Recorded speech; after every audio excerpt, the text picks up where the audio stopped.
Dudes Do Better is sponsored by Male Ultra Core, the perfect supplement for men who are dedicated to performing at their best, regardless of their age.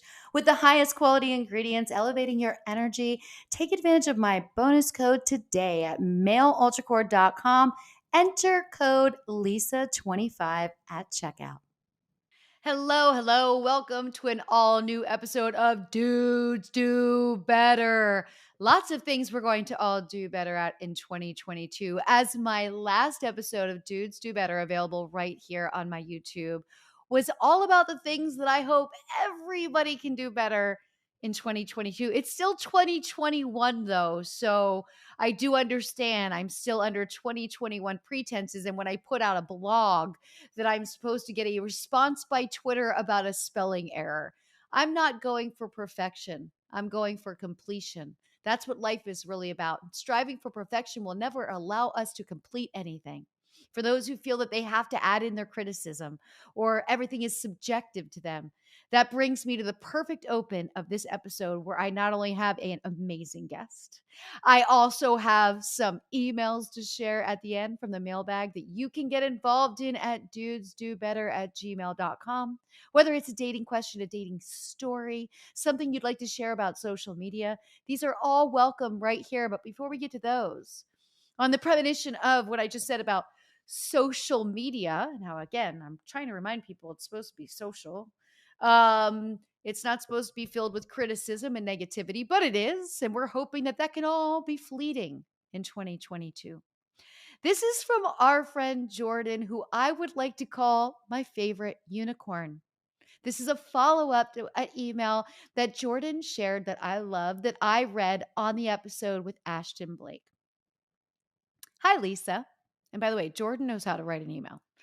You might remember me as the guy that does not do social media. Again, my heart just goes pitter patter for this person because so many less emotions can derail this person's day because this person is operating in a mental health space and in a wellness space that is controllable. It's out of control when you allow the opinions of others to control you, which is an all day, everyday, nonstop thing in my world.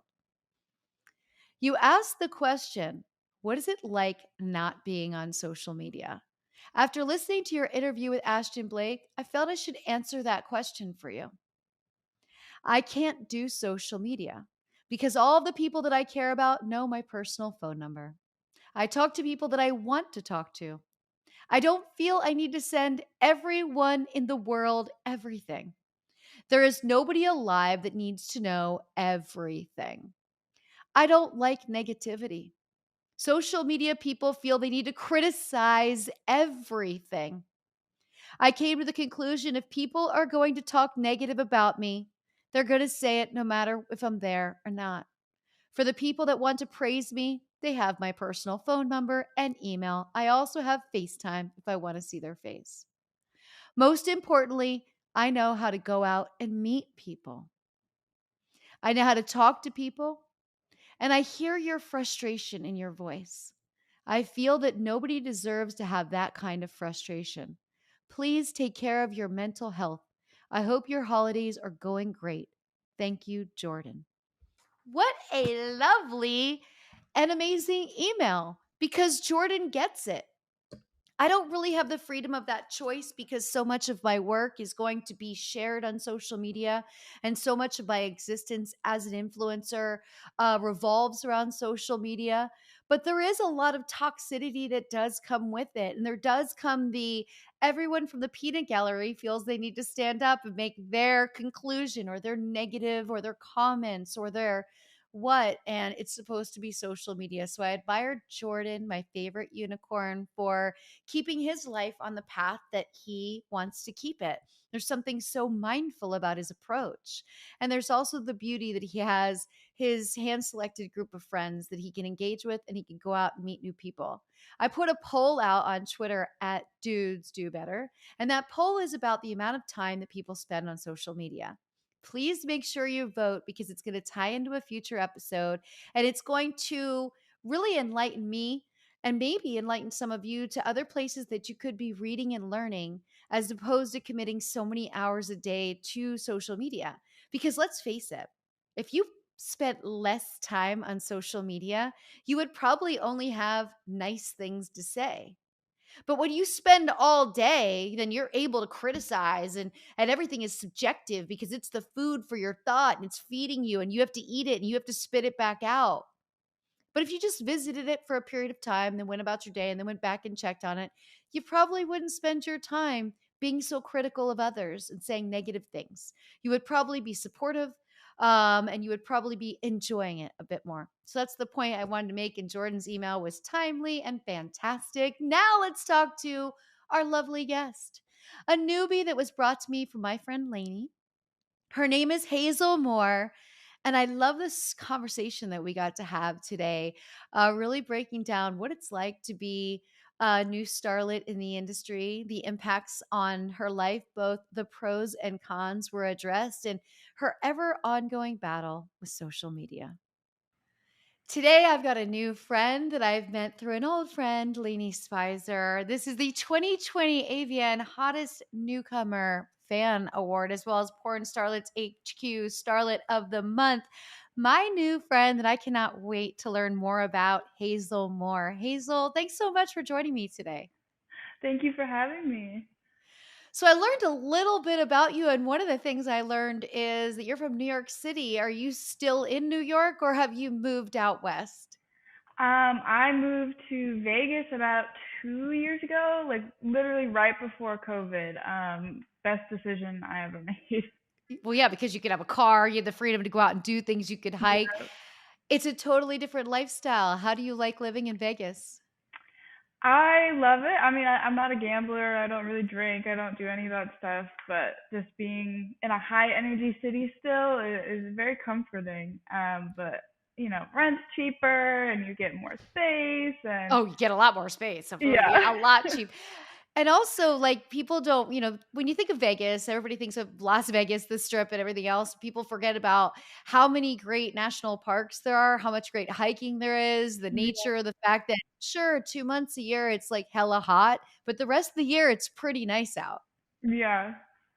And there's no bugs, there's no humidity, and It's funny you say that. I grew up in Pennsylvania, and, like, when it was 16, I was like, "I'm moving to California because there's no bugs and because I was sick of winter." We had a couple of those, like, really long, like, yeah, we lived in this stick, so ice storms where none of the roads are plowed, you're just, like, trapped. So I remember just that vision. I did it for 30 years, but believe it or not, 2 years ago, I moved back east full time, and now I'm in New York City. I could never. I don't know if I'm gonna go back.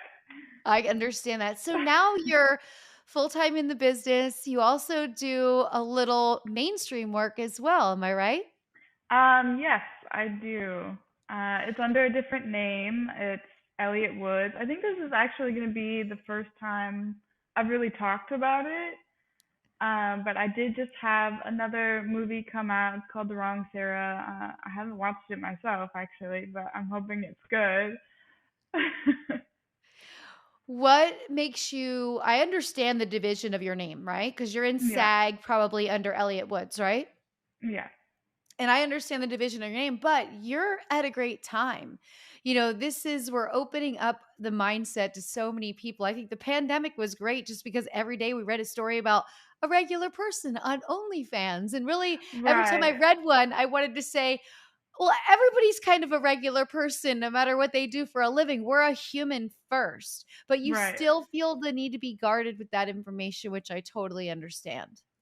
It's not so much guarding as it is about ratings, like you said. Like people are more open, but there's still the stigma, so you have to separate on some level. Not that I want to hide it from anyone. I've had people reach out and be like, "Someone's using your photos," and I just kind of like, "It's me." Yeah, because there's still a stigma, and with the power of social media and the fact that everybody can hide behind their computer and say whatever they want, they're still going to say stuff. So, as Oh much as we yeah. want to believe that everybody, how has it been for you? I'm sure you were on social media way before you were in the business. So, what has Yeah. it been like for you accepting the data that you receive on the other side? I'm gonna say the biggest the hardest thing about it is just being attacked online, and it's usually by not the fans or not normal people, but by the platforms themselves. Um, I my Twitter is like I have to make a new one like every month. It's ridiculous. And the reason I got banned the first time was because of a photo that they said was nudity, was not, and On now it's Twitter? yeah, exactly. Twitter doesn't care about nudity. Twitter does not care Exactly. about nudity. Come on. Twitter is the largest distributor of adult content to minors illegally in the world. Twitter distributes porn in countries and cultures like the Islamic culture where porn is even legal. Like Twitter, you got thrown off Yep. of Twitter? Yep. God, I thought you had to have some crazy conspiracy or political things to get thrown off of Twitter. This is new to me. Yeah. No, and there's a fake account that's using the same photo, Oh yeah. and they have 10,000 followers, and they're scamming people. Yeah, for It's money because they're speaking as you yep. I don't even and they're sound like that. yeah, well, we never do. It's usually the words that they use and the spelling, you can tell they're from another country, but the Right. fact that people fall for it makes you feel so guilty because you're falling for it Right. under the false pretense that it's me and it's you. And all it's doing is ruining my reputation and putting money in their pocket. It's Yeah, we wanna horrible. split that money. Like, "Listen, if you're gonna give us a cut, if you're gonna hustle people for iTunes gift cards, give me some." I buy a lot of apps, you know what I mean? I'll use that gift card. So when you how long has it been now since you lost your Twitter account? Oh, who Oh has god. dogs? Uh, I have two dogs upstairs. Apparently they're Having a moment? yes. Oh god, they're right outside the door. Um sorry. It's It's been okay. a couple months since open the door. Hey, hey, hey. This Okay, adds a okay. lot to the interview. This adds a lot to the interview. That's so Come cute. on. Come on. Go.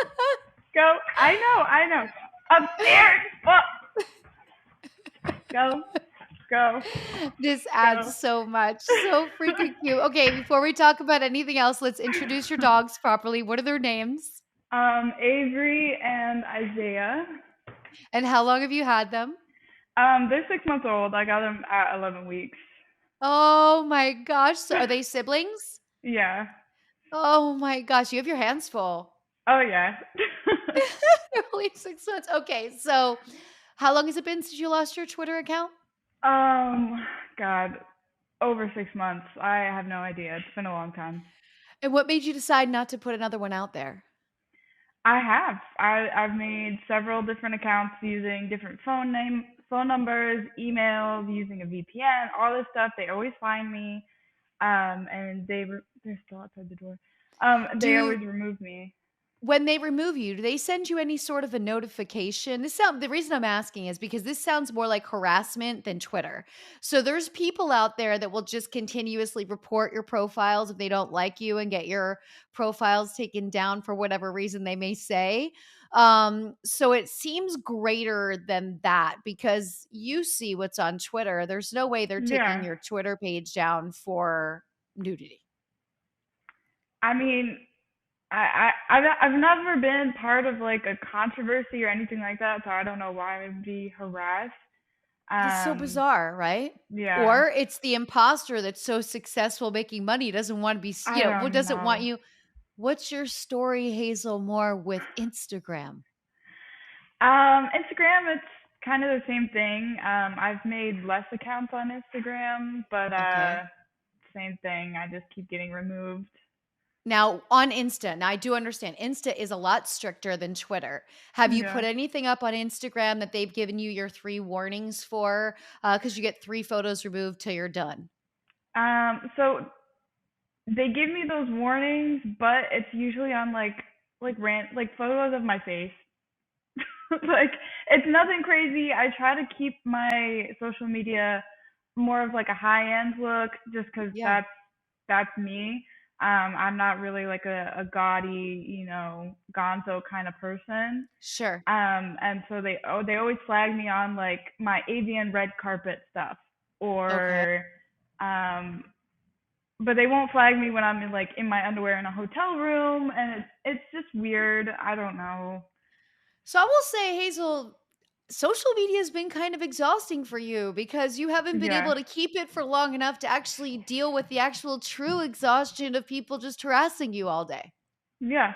Yeah. And a big part of being in the industry is having those platforms. Yeah, So I'm losing money. I'm losing bookings. I'm losing fans because, sure. You can't interact. yeah, We need to find somebody to fix this problem for you. This is a problem that definitely you need assistance with. And this is a problem that needs to be handled because it is such a great way. I know for me, traveling for years, one of the coolest things now, especially like during the pandemic, was being able to keep in touch with people that I met in Australia or in Turkey or in Hungary or wherever my friends were, being able to just keep in touch with them on social media, people that I met that I really enjoyed. yeah. No, I definitely have lost contact with a lot of people just because mainly Instagram, but Yeah, it's because you DM with horrible. your friends. Yeah, Yeah. this is very frustrating. I would like to help you get to the bottom of this. So, before you got into the industry, which has been what, 2 years now, 3 years? I think it's just about to be 3 years. What did you do before this? I was in school. Okay, and what were you Yeah. taking? I was I was majoring in kinesiology and art. And what made you decide to switch gears? School's always gonna be there. Yeah, I have the same I completely agree with you. That's very true. And did somebody approach you or did you just get this wild idea on your own? I actually had not my current agent, my old agent reach out to me on, people always ask me where, I always say dating app. I don't remember the name of it. I just know it's purple. Like cam girls are on there, but I wasn't doing any of that. I had done nothing before I got straight into it. And I don't know.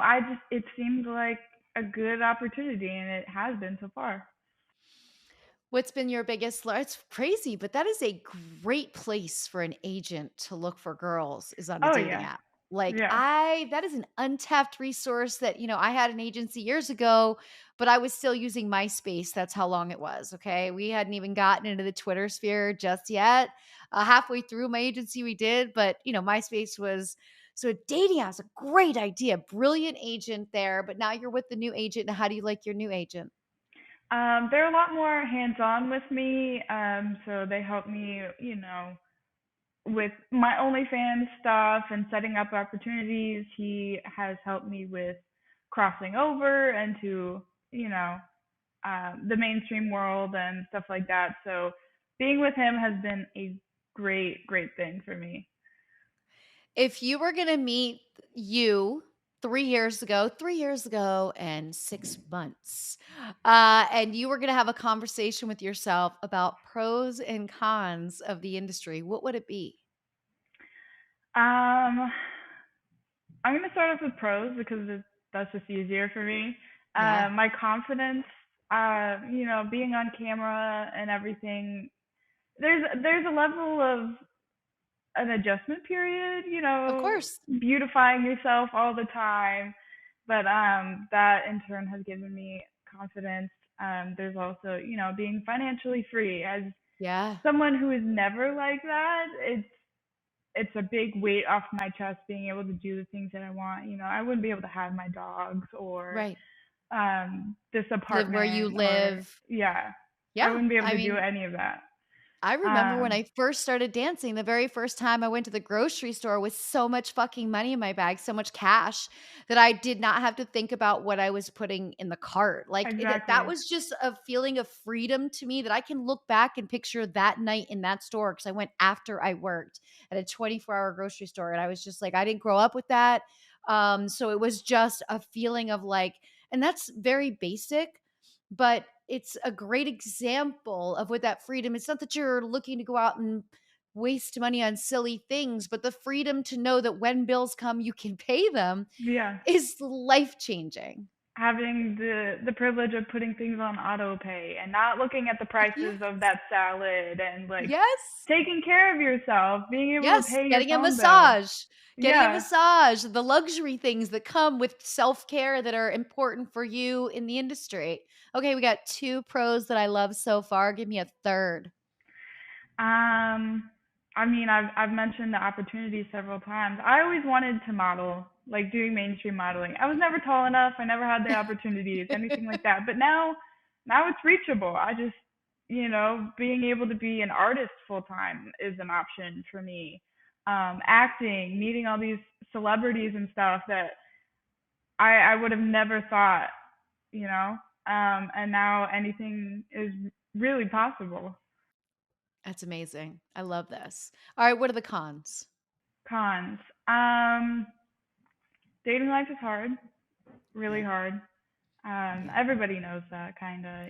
Everybody, I don't every you guy know, is like, "Oh, you're ready," I don't and think people do. I think this is a great conversation, Hazel, because I think people think because every guy is throwing themselves at you all of the time. Like when you are on social media, it's every guy asking you on a date. So these same men think that there's this list when really you don't want the guy that asks you out on social media. And going out and meeting people is one thing, but then sharing what you're doing for a living. And I can remember having thoughts with people like, okay, it might be okay right now, but what happens when one of his friends says something about watching you or what have people, so you're always in the back of your mind. It's also our own insecurity while we're in the industry about how someone else may view it, how their family may view it. Dating is very hard and it's really not something that's talked about. And there's a couple very successful couples in the industry that are in the industry and together, but that's not always the case either. And that's not always easy either. So I think people out there understanding that there is a larger battle in this personal space, especially when it comes to dating and relationships once you're in the industry. And I can tell you from being out, it doesn't get any easier. yeah. I mean, it's everybody knows that the stigma stays with you, and Yep. I accepted that early on. But I was smart. I made a rule to not date anyone in the industry Smart. because it can get messy so fast, and I Yes. just So fast. I want to keep work fun, and it's not gonna be fun if I'm fucking my ex and fucking my ex's ex and my ex's new girl, and I can't do that. Nope. It's a smart rule to have, and also it keeps your lives separated. I Yeah, also didn't make a lot of friends in the industry. I had my friends on set that I would chat with, or I liked to go to Exoticas because it was like a reunion. But when it came to who came to my house, it was my friends that had other jobs that I worked really hard to have friendships and have girlfriends outside of the business that knew me as me, that I wasn't made up, that I was just yeah, my more authentic self. And it's also nice to have friends outside of the industry and date outside of the industry because you can have different conversations. There's nothing worse than sitting down with somebody and yes, all you're talking about is work people because in a sense it's gossip and it's worthless, right? It's a waste of time to gossip, and also it's just you're not growing, you're not learning, you're not like learning about yeah, somebody else's job and like about their coworkers and hearing their funny stories from work. So that's a great rule, and that is your number one con, that dating is definitely difficult. yes. Number I 2, Number two. Um, do you have any concerns for your safety? I've never no. I mean, even on my first trip, I mean, when that plane took off, my heart was pounding. And I was sitting there, I'm like, oh my God, oh my God. But I wasn't nervous because I thought that I was unsafe. I was nervous because I was doing something new. Right. I And mean, not necessarily safety in the industry as much as safety with fans, because there's always going to be that obsessed fan that starts for you without social. It's a little safer, but they will find your email, they will find your phone number, and they might even find oh your yeah, house. Have you had any run ins in that scenario quite yet? people recognize me. I don't want to say all the time, but frequent enough that it's uncomfortable when they don't just come up and talk to me. Because they stare. yeah, they stare or they yell at you while they're staring from like across the parking lot. And most of the time I'm in sweatpants, a Yeah, sweatshirt, yeah. and my mask. And my hair might be, you know, noticeable, or like my eyes, but that's all you have to go on, and they still find me. Being in a club, that has been the scariest experience for me, because people just grab you in there. They just People grab touch you, you. and it doesn't Yeah. matter if they know who you are, and it's worse Yeah. if they do. If they do, oh Um, yeah, they just, it's a free for all. I agree I've with you. had guys, I've had Crowded. guys like grab my neck and like grab my ass, like go in my panties, all that stuff without me knowing, and it's terrifying. Mostly because like I'm by myself, and if I'm with a friend, it's not someone who's like big and tough. Right. So I don't really go out that much anymore. And that's part of one of the things I wrote about. I just released my second book on Kindle. My first book came out in 2015. And one of the things I wrote about was the isolation. So we face a lot of isolation because of the industry, because what we're doing is kind of insulating ourselves to protect ourselves from intimidating situations that we as women, it's different for the men in the business. I always joke with my Oh guy yeah, friends, like, oh yeah, you guys go out and you guys get a high five. I go out and some guy's putting his finger in my asshole. Like, it's a totally different yep, experience. And also I think there's a lack of education. One of the things I talk about a lot is porn literacy, and wishing that more parents would understand that when they give their kid a phone, they're going to find porn. And if you don't have these conversations, yeah, we get treated differently as humans. We're still humans first, women, but we get treated differently. There's like no regard. So with that no regard feeling, the isolation happens because eventually you say, like, I'm just not going to go out. I'll just have my friends come over to my house, or I'll go to their house. I mean, that's where yeah, I've been for years of my life. And if I go out now, I do take an armed guard with me. I won't go out without an armed guard, because that's how forward people are with me. And I have to have security with me. I mean, that's just how it is. And that's not fun. Sometimes you just want to be spontaneous. And meanwhile, right, your armed right, guard is working and you're like, I can't go out tonight. I don't have a babysitter. But there's that lack of communication between educators and young people who are watching the content. And then there's also a lack of regard for us. Like, I just had somebody comment on an Instagram post today about my book, and he said, "Oh, it's great to see somebody from the industry, doing something else." And I said, "Yeah," I wrote back, like, you probably don't realize how many absolutely brilliant people are in the industry, because we're not exactly, displayed that way when we're right. wearing fishnets and way too much makeup. That's not what's Don't get selling the me started on the project. makeup. The makeup. I can remember, we'll get there, but that's not what's being shown. So of course Right, the assumption is all you see on television. It's like, if an actor does only rom-coms, when you see him, your heart kind of melts a little bit. You're like, oh, he does all these rom-coms. So I think for us, we get that, oh, well, this is what she does all the time. So of course she wants to do it with me. And of course she doesn't have any regard for her yep. body. And of course that assumption. And it's so degrading because it makes you feel like less of a person than other people. I've had people, strangers in any context you can think of, come on to me, um, and in hopes of not ruining their own fantasy of me, and it's just completely inappropriate situations, and it's very, very, very uncomfortable. And I can't say that I'm the only one that gets that. No, we all do. And we all need to talk about it and put it out there to let everyone know how it feels, because the ironic thing about your generation of adult stars is a lot of people are watching content for free. So look, it's great that we have OnlyFans because it shows that there is fans that are willing to pay for content. Right. But when all the tube sites started, everyone started watching their content for free. And I will tell you, when guys would come up to me and like ask me for things or ask me to do things or ask me out, and I would be like, dude, why do I owe you one more thing? Like, you don't even pay for your porn. Like, why do I Exactly. owe you? Like, what you're, but it's a level of entitlement because it came to them so easily on their phone, and especially if they didn't pay for it.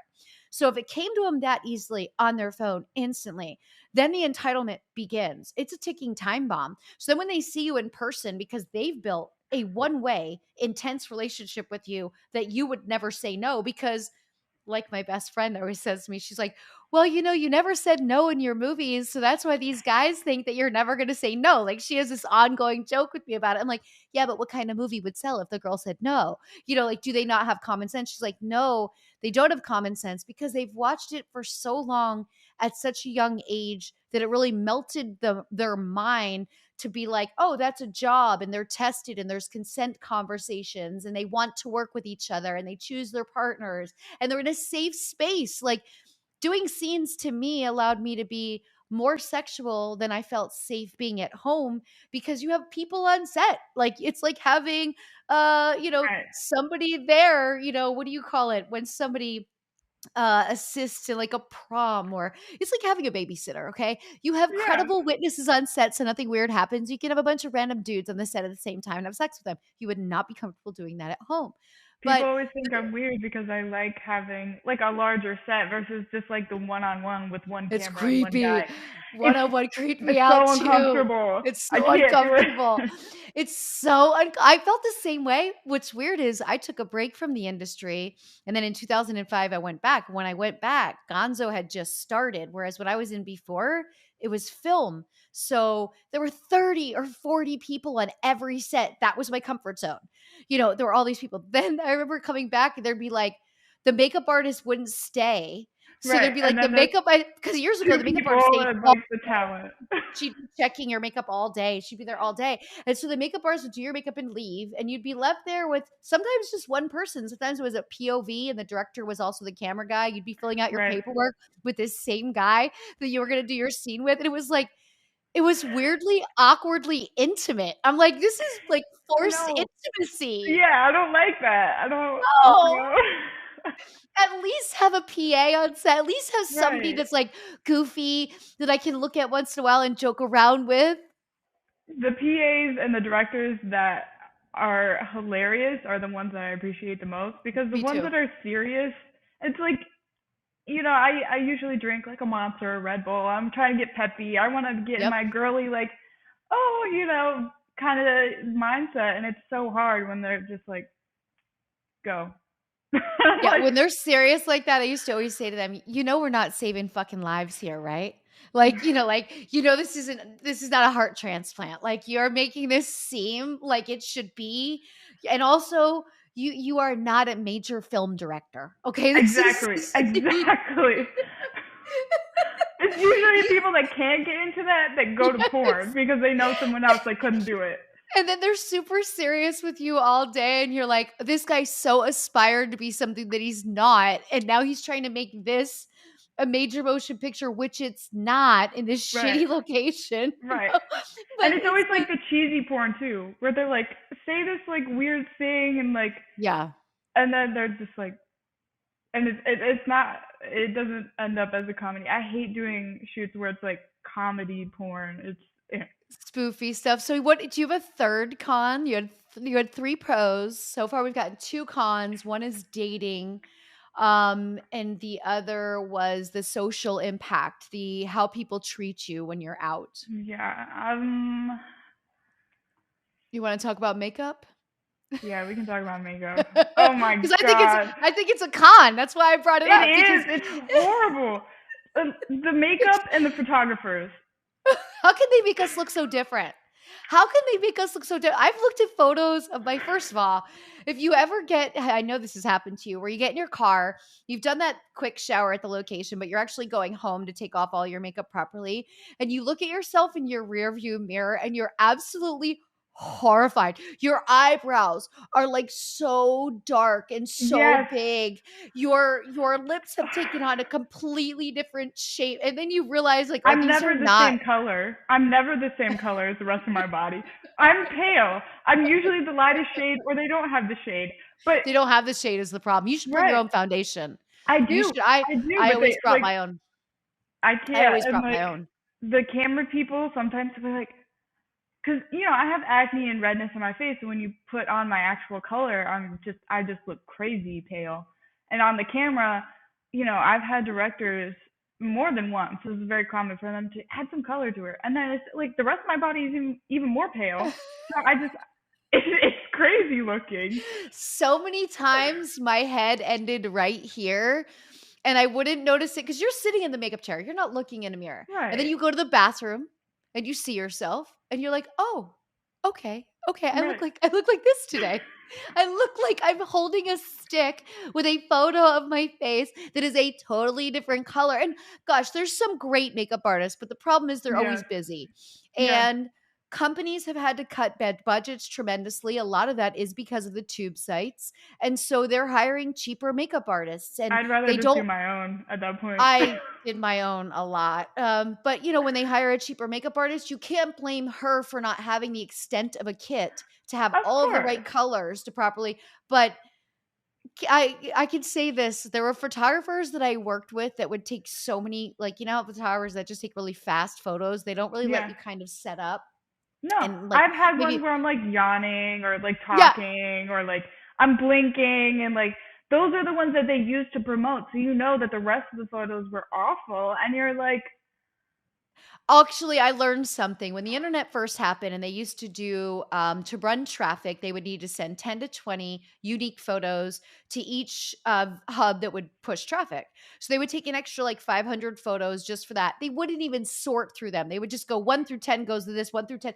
I would have ones where it looked like my eyes were rolling in the back of my head. No quality control. It's why I started producing my own content. And though it was a lot more time consuming, I could make sure that everybody looked good. I could tell my photographers I only use people I loved and trusted to slow down, allow everybody to set up. And I yeah, would delete anything with a blink, or even if your hand's moving, it looks weird, or whatever it may be. But I just remember standing on the other side. When you have to work, right? Many years I worked. And I can remember standing behind the camera after looking at myself in the mirror in the bathroom and going, these are not going to be good photos. oh And yeah, I'm just going to get through it. Play me some music. I'm just going to get through it. oh my god, and the music like even on like a mainstream set. Now I've never been on an actual mainstream set, but all the models say the music is for the model. The amount of times that the music is like this like old rock or just horrid music and it's for the photographer and the model's just sitting there like So here are some little tricks you for you. know Hazel Moore, Lisa Ann giving you some tricks. First of all, pack your own speaker. And when you arrive into your little area on set, you set up your speaker with your fucking I've had Pandora, people play over Spotify, mine. whatever you want. Oh, Yeah, oh, exactly. okay. So I'm appalled. Okay, when I was, how old are you? I'm 21. So when I was your age, I was really feisty. From outside of Philly, Italian, a rebel, just really feisty. So I wouldn't have allowed that. That would have been like I'm either walking off this fucking set or you're playing my music. Like because I was psycho like that. I had to adjust later, but by the time I had to adjust, luckily I was fairly popular, so I could then say, hey, I don't have to be here. Like I always because I couldn't let somebody kill my energy. It's your fantasy that you're living in when you take photos. And that Right, photo time, like Pretty Girls to me, was to get me excited to do the scene. And I would not check my phone. Once I got on set out of makeup, I turned my phone off, unless it was supposed to be music, but I didn't want to step into a different world. I wanted to stay in this fun little fantasy land and realize that I was doing something so incredibly unique. And that I was setting myself up financially for my future. Like these were the talks that I was having in my head. I did not need to listen to the banjo during those talks. I need to listen to my music so I could right. be in my headspace. Yep. Just got to get I some mean, balls. Ask Lainey. Ask Lainey what I used to be like. Lainey will tell you. By the way, I sent Lainey a really funny email today. So I was reviewing your bio and she wrote hottest newcomer fan award. But because Lainey is a writer, she spelled it properly. And I wrote back to her, so you know, it is not hottest newcomer, Comer. It is newcomer, Cumer. Missed opportunity. Don't do it again. And she wrote back, dying laughing because, only in porn, if you're going to write the word come, you don't yeah, spell it Come. I mean, come on, you use triple X's for things, like be yeah. clever. But we really laughed about that. And Hazel, I'm glad that we've met, and you can reach out to me anytime you have a question, an idea. I loved your pros and cons today. I think it's important for me to share this conversation so that everyone watching Dudes Do Better, male or female or non binary, everybody listening just needs to treat people like people first, right? Yeah. Doesn't matter what they do for a living. Because I've always used the defense like, oh, so you'd be nice to the lawyer that defends sex offenders, but It's yet you treat it's me the like same as trash. the Like I guys would. that only listen to girls that are attractive, and that's the only reason they're valid. That bothers me so much, so much. It's a great point. And so by us sharing this conversation and getting it out there to make sure that everyone's really mindful of someone's personal space, no matter what they do for a living, to be respectful if you do see someone, do not stare and be a total creeper, because that's unnecessary. But for you, you've had a ton of success already. I'd like to reach out to Lainey later and see what we can do as a team to help you get back on social because it is a really valuable part of your communication, the good, the bad, and the ugly. The good Yeah. is I've made friends on social that then when I'm traveling to their city, I finally get to meet them in person. And it's really cool. There's definitely a lot of bullshit, though, that goes along with it, I would say. Yeah. You got to wade through that. And for you, what else do you want to promote since we can't really do your socials unless you want to do your other Instagram? Um, Let me pull up. I think my Instagram username right now is. Stop it. Let me. Is it your other screen name? No, it's Oh, not the Hazel Moore, but okay. my Elliot Woods one. So it's Elliot_Woods and then /. Am I right? I think it's Elliot two underscores and then Woods. Well, what I'll do is right under this video, everybody knows, as I always do on my YouTube, I put the link right there so it is clickable and shareable and they can all say hello to you. Hazel, it was so nice sitting down with you today and having this chat. And I love the independence that you found in the industry and the financial wellness that you're bringing into your life. Thank you. Have a great rest of your day. You- Hazel is just so adorable and at that perfect age where I can assist her in introducing her to some people for financial planning. We had a nice little conversation after we recorded the interview about where she's at right now, what her future plans are. So hopefully I can be proactive with a little mentoring and a little of the assist to introduce her to trustworthy people so she can be at a young age already putting money aside to really financially empower herself for her future. We have some emails here, and I love the emails. You can join the party at dudesdobetter@gmail.com. This one right here, I'm going to leave nameless, but I'm going to read the subject matter first. Always in all caps, remove Apple Watch before sex.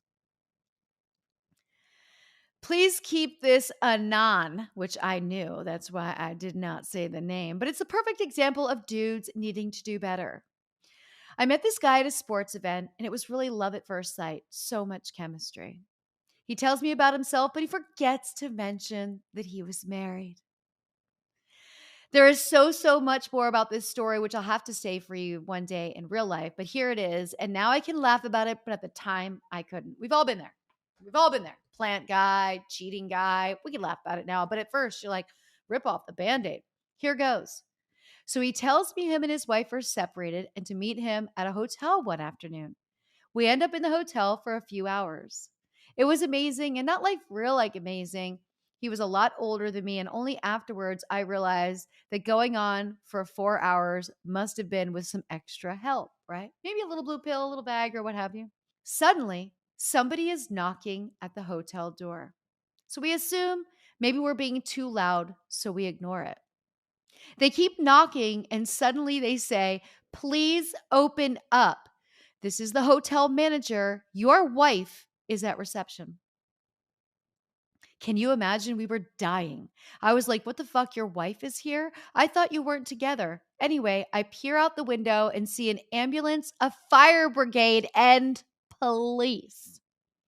Freaking out now, I rush to get dressed and to go escape. He basically left on his Apple Watch while we were having sex and it called emergency, but it was muted, so we didn't hear it. And basically, the wife, the fire department, the ambulance, and everyone else turned up. He went, and I was in the hotel room dying. I could hear the staff outside the window on a break talking about a young girl, an older guy, and a wife turning up. I called my friend and said, Yo, I'm trapped in a hotel and my car was next to him with personalized tags. What do I do? She was obviously LOLing. I was obviously not. I tried to leave the room, but the manager was now guarding my door and said, No, you cannot leave. The wife is suspicious in reception. Imagine the hotel staff were trying to protect me. So I waited, and after about 20 minutes, I thought, fuck this, and legged it through the escape door. I came face to face with her and him, and I have never felt so horrendous in all of my life. I didn't know how to manage not being seen, but I got in my car and I zoomed off. To this day, she believes he felt tired and unwell, so he pulled over to have a nap. Really? The ambulance agreed his blood pressure was super high and it looked believable. Obviously, his blood pressure was high. The hotel staff must have had the most exciting day they've ever had. Note to self: never meet a guy during the day at a hotel and always remove Apple Watch while having sex.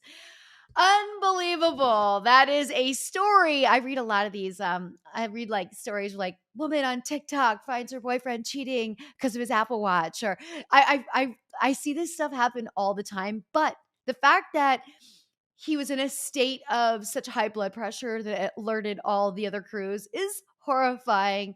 Trust is a big issue. Let's all be honest with each other. And when someone says they're going through a divorce, you're probably better to wait till they are divorced. We know that now, but we've all been there. Um, Awkward situation, but I'm glad that our friend can laugh about it. One more right here. We've got a dating question. My name is Andre. I've never listened to the podcast before, but I do have a dating question. Understand, I'm in my late 30s. I've never had a chance to date much. My childhood was filled with sex abuse, and when I got to college, I wound up with an abusive ex-girlfriend who did time. Fast forward, relationships, needless to say, have been difficult for me. I'm shy, nervous, and around women, being with escorts has been much easier because a lot of them don't judge you. They listen to you and truly and clearly aren't screwing with your head of emotions. Past few weeks, I've been seeing this one escort in particular, and we've become close. It's different. We have a real connection. We talk about a lot of things. She's done things with me she doesn't or hasn't done for other clients. I think I'm honestly starting to truly love her. She's smart, funny, gorgeous, easy to talk to, bubbly, all of the things in a woman and a life mate I've always sought. I think for her, it's weird because she, by her own admission, said she's never liked anyone like me before. I don't treat her like a whore, though it's how we started. I don't care about the past, but I wish she didn't have to do what she does to make money. But I want her with me all the time because I know she's safe and she's being treated with respect. She's definitely told me some horror stories. His question is, am I dumb for loving her?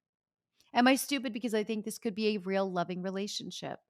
She does intend to stop in a few months, and I'm willing to wait because I do think she's the most amazing woman I've ever met. Thank you, Lisa Ann. If you do answer this on a podcast, let me know which podcast so I can tune in. Andre, I've got to write back to Andre and tell him he needs to listen to this on Dudes Do Better. This is a unique situation that I don't want to discount someone's emotions.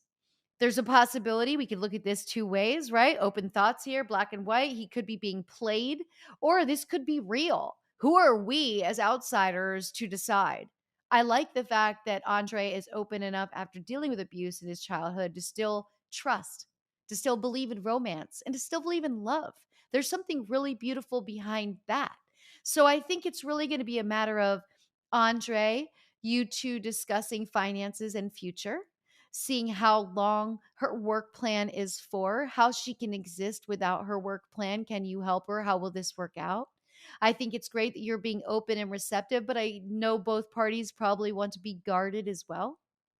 I know a lot of men who have gone to the route of escorts because it is easier, but it's easier because it's a service. It's not a personal experience. Though it turns into sometimes a personal experience, which it has for Andre, that's not always the case. So let's all send Andre a ton of 2022 good vibes that this is what it thinks it is. These two have a fabulous story to tell one day down the road, and they end up happily ever after. What more could we ask for, right? Well, I could ask all of you to thumbs up all of my videos on YouTube. Leave a little comment. I want to remind you my new book, The Life Back, though it's not out yet on paperback or hard copy, you can get the Kindle version. So you can download the Kindle version and you can get ahead. For those of you who have read it, so many have left reviews on Amazon. I appreciate you so much. If you do get a chance to read it, it does help me a lot to get some reviews on Amazon. I'll let you all know when the physical copies will be available. You can get my first book, The Life, at my store, thelifelisaan.com. I'm also selling some 2020 calendars. And I also want to remind you all dudes do better social media Instagram, Facebook, Twitter. New poll out there on the Twitter about your social media hours. Give me a vote so I can bring this up in a topic for a future episode. You can follow our new friend, Hazel Moore, at Elliot __. Woods /. I'll make sure that link is right below for you all. Thanks so much for listening to another episode of Dudes Do Better. And remember, in 2022, it's going to be positive vibes only. Prevent yourself from criticizing others. Just do it. Find a positive thing to say, or as the old school theory went, if you don't have anything nice to say, don't say anything at all. That's not just for dudes, that's for everybody. But we are right here. Another episode in the books of Dudes Do Better. Dudes Do Better is sponsored by Male Ultra Core, the perfect supplement for men who are dedicated to performing their best regardless of their age. Use my promo code and get 25% off today at maleultracore.com using the code Lisa25 at checkout.